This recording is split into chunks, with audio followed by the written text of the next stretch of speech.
Харин анхныхаа дугаарыг бид 70 оныхон зориулахаар шийдлээ. Анхны хаар тэмнэлүүд 40 мянгатын гудамжаар тэнүүсэлж эхэлсэн үе. Jeans, урт төс, Max Bolto, John Malga, Monkeys, Kings, Hard Rock. 70 он өөрийн гэсэн дуу хоолойтойгоор хотын залуу шүтийн амьдралд орж ирэн чин сэтгэлгээ, шинэ үжил бодлыг чирж авчирлаа. Чухамхүү шинэ эрч хүчийг чирж авчирсных нь хувьд бид энэ үеийн тухай Hard Rock танцыг өгүүлэх юм. Өвгүүдийн сонсож байсан рокийн өвгүүд.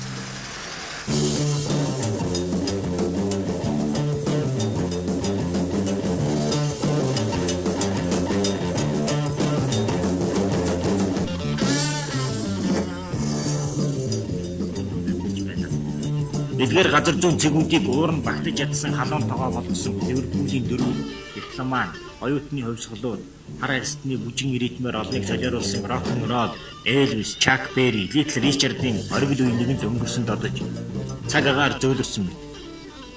Гагцхүү хаа нэгтээ урт ус хос джинс өмссөн танхай зөрүүд ирчүүд цөөн таны залуусыг цогдуулж цахилгаан хөгжмөөр танил ритмийг дэндүү итгээ тоглож өглөв. Ийхүү хятаднаа чихаргаанаар баяжсан рок-н-роллын Hendrix-ийн удмын Jimmy нэртэй цахилгаан гитартай нэгэн цул болсон негр ирмэт шинийг эрэлхийлэгчид туршилтын студидтэй бүтээсэн гэх сэжиг төрлөө. Энэ шинэ бүтээлийн нэр төвөггүй болдог. 70 оны дөргөөсөн энэ амьдрах хэв загварын нэр нь Hard Rock. Хятадсан хард гитарын утас Америк, Европ, Азийн эзэнт гүрэн Оросыг ч байлдан дагуулсаар байна. Дараагийн зогсоол нь барууны үзэл сурталаас үнэн болоосон имиж байсан нэгэн нүүдэлчний нутаг байлаа. Hard Rock, Beatles, Bee Gees, Kings, David, The Monkees, Led Zeppelin, Jimmy Page гэж том гитарч одоо 10 years after Rolling Stones, Rolling-ийн Lady Jane гэдэг тэр баяд боллоо. Хэмс сонсч яваад байгаа. Энэ хөгжмийн гайхамшиг шүү дээ. Hard сайхан.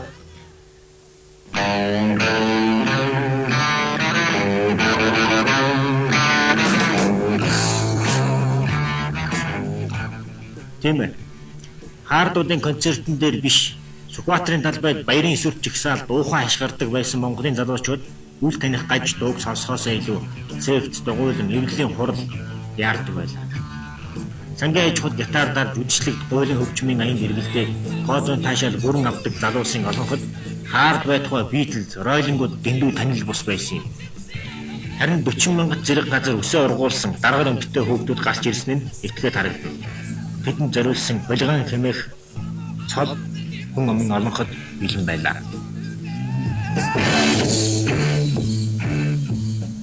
Hard Rock гэдэг юу то 60 оны сүүлэр гэж юм. 10 жилийн руу сурч ирсэн. Ахтхангийн зогч өгдөөсөн. Тэгээ одоо нэгдүгээр чимэгт манай гэр нэгдүгээр чимэгттэй байсан. Нэгдүгээр чимэгт Хасанбат Сондөр төлөвлөсөн болж гарч ирсэн. Хоёр эдгээр багтаан ажиллаж хөгжим сонирхдаг байлаа. Тэгээд Beatles, Bee Gees, Rolling Stones гэх тэр үедээ баруун ямарт том группууд гарч ирсэн, мандж ирсэн. Манад тийм янз бүрийн суугаар аваад ирдэг байсан. Тэгээд Hard Rock-ыг би Зондрын нэртэй харахгүй болох хэрэгтэй гэж бодсон. Яагаад гэвэл Зондөр манайд хатаа хөгжим дуртай. За анхны бичлэгүүдийг бол бид Deep Purple-ээр хийгүүл баг 70 оны ихээс сонсч ирсэн.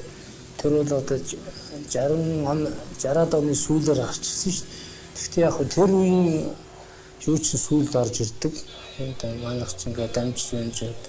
Тэр 70-аад оны ихээр бол орж ирсэн. Энэ бол биднэрт одоо бид нар бол одоо сайн давш одоо манай тэр үеийн манай найз нөхдөд бол одоо орж сургууль сурдаг. Тэгээд хэцгүүд нь одоо дипломат ажилтан гутгаад тэд нар бол одоо браво сэтгүүл гэдэг сэтгүүл анх Монголд оруулж ирсэн байхгүй.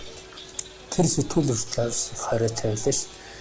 Монгол гадаадаас элчин сууд юм сууж байгаа. Дипломатуудын хүүхдүүд нь тэр тараалтаа бас Тэгээ бас Америкээс одоо миний багын найз талигч Батулд гэж юм байсан. Батулд анх бас нэлээд олонтон суулж ирчихсэн. Санд юм бэ. Нэгтэргээд нэг залуу тийм суугаар л ороод энэ тэрний чинь тэгээд нөгөө энэ бабин том магнит том байдаг шүү дээ. Грунзик энэ тэр нь тоолоод тэгээд тарна л та. Тэгээ өөр нэг тийм цааш юм ороод ирэхдээ манайхан чинь бас тэр даран сэтгэхэд айгүй хамархан суулдаг. Сонин санагддаг байх үлээд нь харин жирок тэр тоглож байгаа стил нь өөр болоод эхэлж байгаа хгүй. Тэр чинь өөрсдийн өөрийнхөө стил өөрсдийнхөө тэр талантаар тоглоно гэдэг чинь тэгээд тэр ритмийг өөрчилж одоо ингээд бас өөр шинэ характер гаргаж ирж байгаа хгүй. Тэгэхээр бид чинь хүний чихэн шал өөр сонсогдож байгаа. Улаагтлаа маргалддаг. Зондөр өднөр бол одоо шууд хоёр тал болчиход зондөр нэг хард рок яриад идэг. Би болох тэр үгүй ийсгээд. Тэгэхдээ сүүлдээ эн чинь альва нэг урлагч чинь нөгөө урлагийнхаа гайхамшигэр байдаг болох тэр. Lady Jane-ийг сонсоод би бол шууд драйвинг болчихсон. Ер нь тэгэл баг зодтолцож шахчихсан тийм юм биш үү? Яа. Тэгээд эн чинь сүүлд нөгөө үзэл бодлоо ертөнцийн үзэл өвчмийн юу дагаад зондөр бол одоо тэр тал юм шүү дээ. Хонд тал байдаг. Тэр үед бол одоо өстой тэр яг одооныхаа бол өстой одоо хоонамын үеэр барууны сурчлагаа орж ирж байгаа гэдэг шиг тэр үед бол тэр шууд тийм юмнууд ороод ирэхээр одоо бизнес эхлээл ингээд сонсоод хахаар нэг дуу 13 дуугуудаа сонсох тусам дуу хүнд их гой санагдаад эхэлдэг шүү дээ.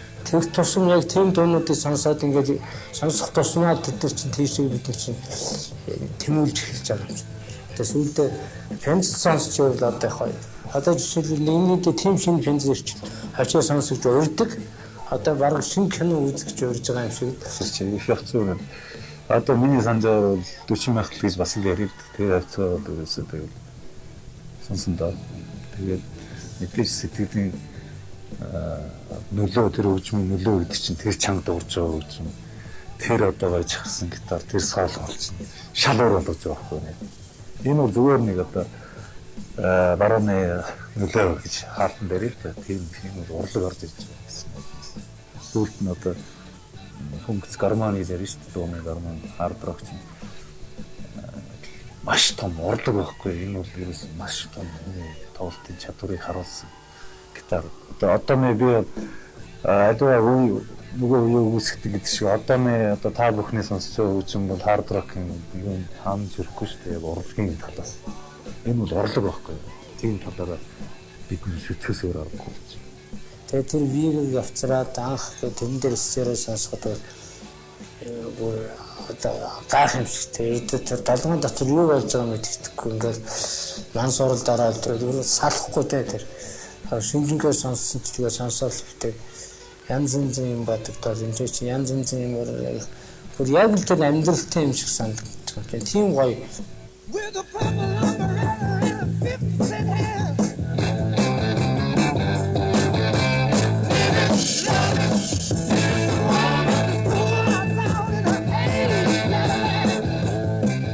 Хот байгуулалтын ерөнхий төлөвлөгөөний дагуу нам засгаас барьсан орон сууцны 40 мянга тэмээх хороолол шинэ иргэншлийн төв болж байлаа.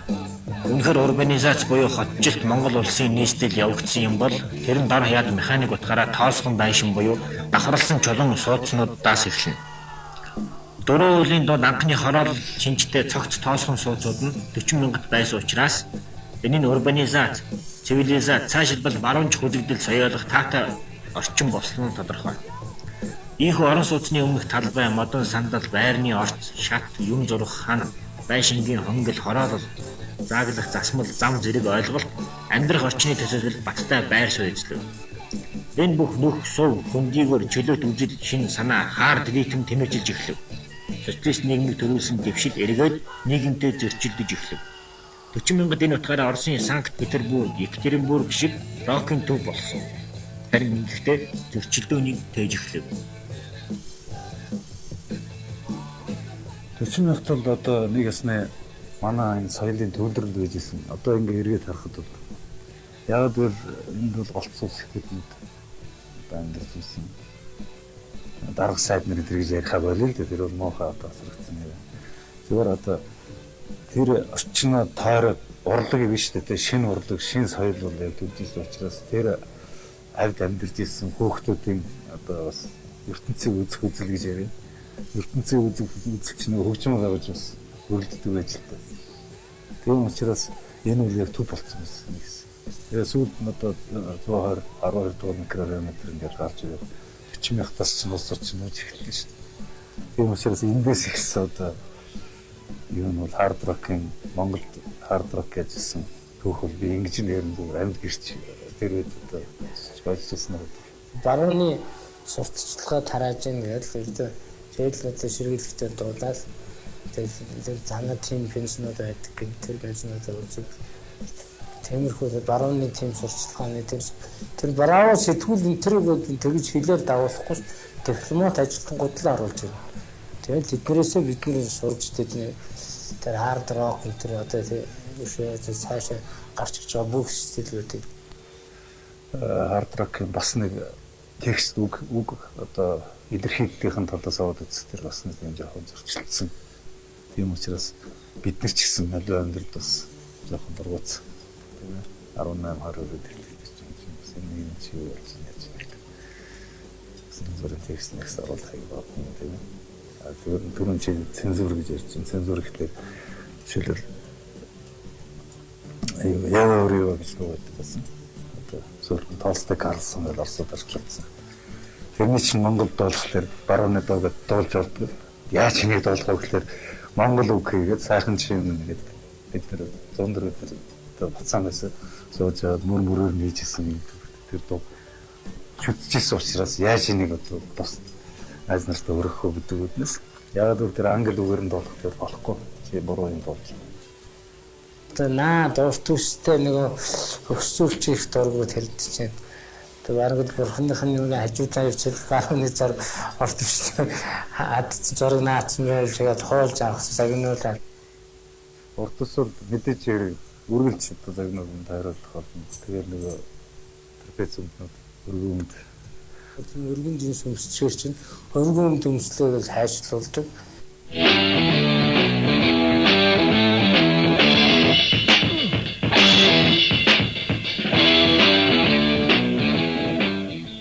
Хаад цаахан ер нь тэгээд одоо дээр нь хамтлагуудыг гүйцэх хамтлагууд одоо гарч ирэхгүй шин.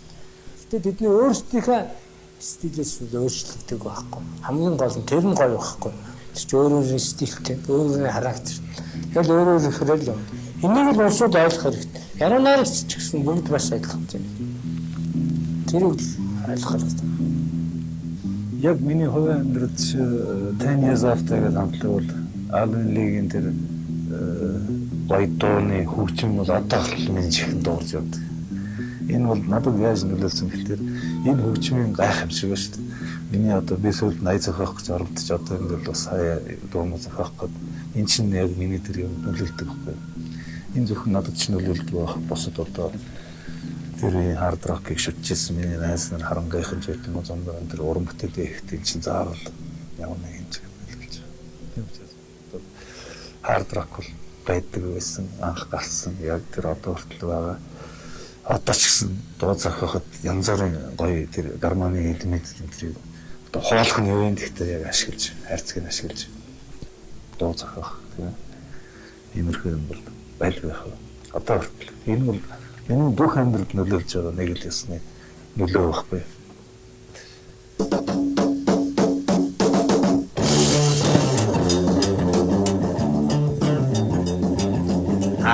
Акмар зүгээр 100 цангил байсан би.